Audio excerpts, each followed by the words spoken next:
Kartar coaching centre के साथ। जय हिंद दोस्तों, मेरा नाम अभिषेक यादव है और मेरा बचपन से सपना था कि भारतीय वायुसेना को ज्वाइन करें। इसलिए मैंने इंटरमीडिएट करने के बाद अपने भैया के द्वारा दिए गए सलाह पर मैंने करतार कोचिंग को ज्वाइन किए और यहाँ 6-7 महीने पढ़ाई करने के बाद मेरा एयरफोर्स इनटेक सेकेंड 2025 में रिटन एग्जाम क्लियर हुआ है। और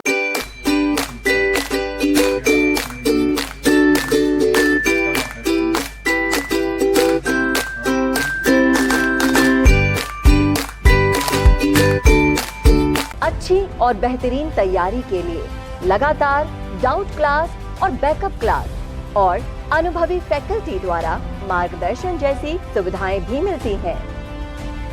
Kartar coaching centre private limited 19,000 से ज्यादा छात्रों को सफलता दिला चुका है। इसलिए 11th और 12th क्लास के साथ आज ही शुरू करें अपनी ड्रीम जॉब की तैयारी। ज्यादा जानकारी के लिए अभी विजिट कीजिए www.kartarcoachingcenter.com या फिर कॉल करें 9931773317 पर। जय हिंद दोस्तों, एक बार फिर से हम लोग मिल रहे हैं हमारे YouTube चैनल पे और आज का सेशन हमारे लिए काफ़ी महत्वपूर्ण होने वाला है क्योंकि आपको एक ऑफिसर, स्टूडेंट से ऑफिसर बनने तक की कहानी में हमारे सामने अभिषेक हैं और इनका सिलेक्शन इंडियन एयरफोर्स के रिटन एग्जाम में हुआ है। बहुत सारे ऐसे स्टूडेंट हैं जिनको दिक्कत होती है कि हम कैसे पढ़ें, कितना पढ़ें, कौन से जॉब की ओर जाएं। क्योंकि 10+2 करने के बाद ये मन में बहुत सारे कन्फ्यूजन रहते हैं कि कौन से जॉब का तैयारी किया जाए, कौन सा जॉब का तैयारी हमारे लिए आसान है। तो इन सारे मुद्दों पे हम लोग बात करेंगे कि कितना घंटा पढ़ते थे, कैसे पढ़ते थे, कौन से कोचिंग का सहारा लिया, कौन से बुक का सहारा लिया। जो लोग तैयारी कर रहे हैं उनके लिए भी ये प्रॉफिटेबल होगा कि ज़्यादा इधर उधर नहीं भटकना है। अगर कोई व्यक्ति सेलेक्ट हुआ है तो हम उसके पैटर्न को फॉलो करके सेलेक्ट हो सकते हैं। ऐसे सबकी पढ़ने की, बनने की शैली अलग अलग होती है, लेकिन कुछ भी हम लोगों का हेल्पफुल हो सकता है। तो सबसे पहले आपका स्वागत है अभिषेक हमारे यूट्यूब चैनल पे।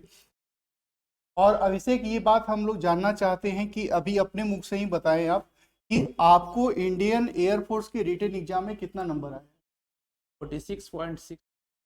एक्स ग्रुप या Y group? X group. X group. तो जैसा कि आपने सुना कि इंडियन एयरफोर्स के एक्स ग्रुप के लिए इन्होंने तैयारी की।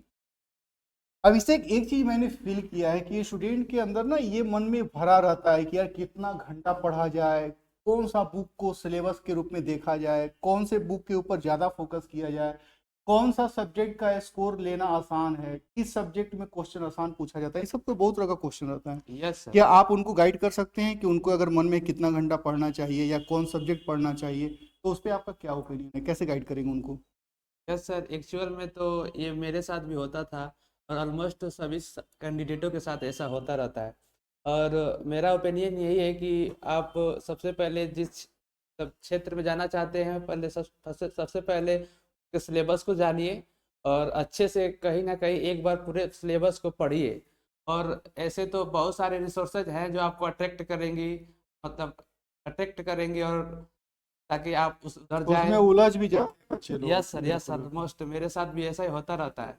तो सर मैंने भी ऐसा किया और ऑलमोस्ट सिलेबस अच्छे से क्लियर किए और उसके कंसेप्ट को भी ध्यान रखे। और बहुत सारे सर चैलेंजेस आती हैं, बट कभी कभी ऐसा होता है कि लगता है कि छोड़ ही दिया जाए। बट सर गोल ऐसा है कि मतलब तो पाने के लिए सर फिर मतलब कुछ अंदर से इमोशनल्स आता है और फिर कंटिन्यू मतलब पढ़ाई रखते हैं। और सर और ये ऐसे बात आप बिल्कुल सही करें अभिषेक कि जैसे पढ़ते समय उलझने तो आती हैं, लेकिन उलझनों से आपको बच के निकलना है। तो मेरे हिसाब से या तो आप जिस टीचर जहाँ पे पढ़ रहे हैं, आप जिस भी कोचिंग में पढ़ रहे हैं, तो वहाँ पे जो भी आपको जैसे भी बातें बताई जाती हैं, टीचर गाइड करते हैं, तो आपको उनको फॉलो करना चाहिए। जैसे अभी आप अभिषेक, आप कौन से कोचिंग से पढ़े? सर मैंने करतार कोचिंग करतार कोचिंग से। यस तो सर। ये तो हमारे लिए भी बहुत अच्छी बात है कि आपने मेरे। लेकिन अभिषेक, इस बात को लेके कि आप जैसे क्लास के अंदर पढ़े, तो आपने क्लास में जैसे मैंने देखा है फिजिक्स के लिए बहुत सारे बच्चे ऐसी वर्मा या फिर अलग अलग मैथ के लिए अलग अलग रेफरेंस बुक लेते हैं, क्या ये पढ़ना जरूरी है? उसके बिना भी काम चल सकता है?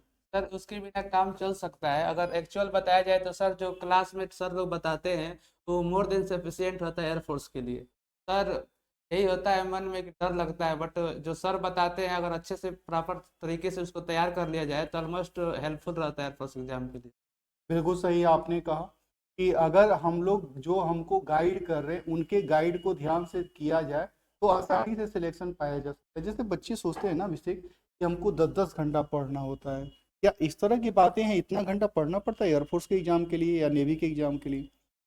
सर ऐसे तो मतलब बताया जाए तो जो सर जो टास्क देते हैं क्लास में उसको रेगुलर फॉलो किया जाए और उसको मतलब अच्छे तरीके से तैयार किया जाए।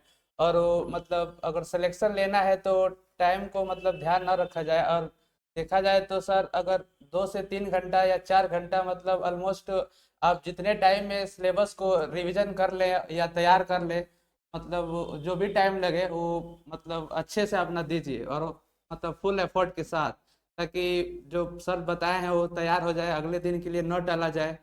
और सर ये आप काफ़ी अच्छा बात बोले कि अपने ओपिनियन दूसरों से शेयर बहुत ज़्यादा नहीं करें। होता है ना कि बच्चे लोग होते हैं कि अभी यहाँ से पूछ लिए, फिर लॉज में जाएंगे उनको कोई और बता देगा, कुछ और बता देगा। तो जो लॉज में बताएगा उसके पास उतना एक्सपीरियंस नहीं होगा, वो कुछ और बता देगा और बच्चे उस उलझन में पड़ जाते हैं। तो आपको किस सोर्स से अपना, ये बात भी हम लोगों के लिए बहुत ज़्यादा महत्वपूर्ण है।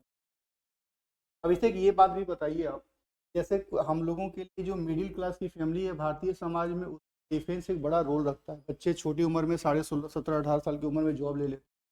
लेकिन मैंने कुछ देखा है कि जब से अग्निवीर स्कीम हम लोग के सामने आई है, कुछ बच्चों में ये थोड़ा सा निराशा की भावना आ गया है कि हम 4 साल का जॉब ले लेंगे, 4 साल का जॉब में हम क्या करेंगे, इस तरह की र्यूमर फैली हुई है। आपका क्या ओपिनियन रहता है इस पॉइंट के ऊपर, या आपको डर नहीं लगा कि 4 साल बाद हम क्या?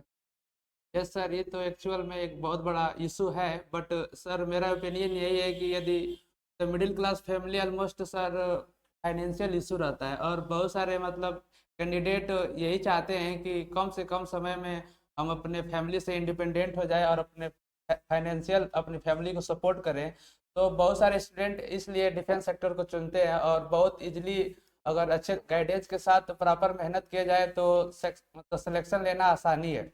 और सर बिल्कुल कि आपको अगर प्रॉपर गाइडेंस मिला है तो जैसे, लेकिन हम लोग सोचते हैं ना कि जैसे 25% का रिजर्वेशन है, बहुत सारे बच्चे सोचते हैं कि हम 25% में आएंगे कि नहीं आएंगे। तो क्या उन बच्चों का सोचना बिल्कुल सही है कि 25% में आएंगे कि नहीं जी आएंगे? जी जी, मैं एग्री करता हूँ सर। बट आप जब जब आप सोचे हैं कि हमको सिलेक्शन लेना है और अच्छे तरीके से प्रॉपर तरीके से पढ़े हुए हैं, तो जब आप एक तो 4 से 5 लाख लड़के फॉर्म भरते हैं और उसमें से आपने रिटन एग्जाम करेंगे, क्वालिफाई करेंगे, टेस्ट 2 क्वालिफाई करेंगे, ओवरऑल सिलेक्शन लेंगे, तो आप इस भ्रम में क्यों जी रहे हैं कि 25% में हम नहीं आएंगे? आप उसके लिए भी एलिजिबल हैं। आप अपने आप को मतलब अंदर से इमोशनल लाइए ताकि मतलब हरास। बिल्कुल उस तरह का कॉन्फिडेंस लाना होगा कि हम यस 25% में आए, क्योंकि जब हम लोग जितना लोग फॉर्म भरता है उसको बीट करते हुए आगे बढ़ते हैं तो फाइनल 25% में भी हम लोग आ सकते हैं। इस तरह का कॉन्फिडेंस अपने अंदर लाना चाहिए, यस शायद ये आप यही करना चाहते यस हैं। Sir yes. बिल्कुल बिल्कुल। तो आपने जैसा कि देखा अभिषेक के पढ़ाई में बहुत सारे प्रॉब्लम्स आए, लेकिन उन्होंने फेस किया। इन्होंने अपने गाइडर के रूप में कैसे लोगों को चुना, किस कोचिंग को चुना, कौन से पढ़ने के लिए संसाधन अपनाए गए, ये सारा पॉइंट इन्होंने डिटेल में बताया है। फिर जो र्यूमर फैला हुआ कि 4 साल के बाद हम लोग क्या करेंगे, तो उस पर भी इनका स्पष्टीकरण था कि 4 साल के बाद हम लोगों का क्या होना। तो इन सारे मुद्दों के ऊपर हम लोगों ने आज की बात की। उम्मीद है कि आप इसे संतुष्ट हुए होंगे और ऐसे ही आगे वीडियो में हम लोग नए स्टूडेंट के साथ मिलेंगे और देखेंगे कि उनकी जर्नी कैसी रही है। इस वीडियो में इतना ही, हम लोग फिर मिलेंगे। जय हिंद दोस्तों।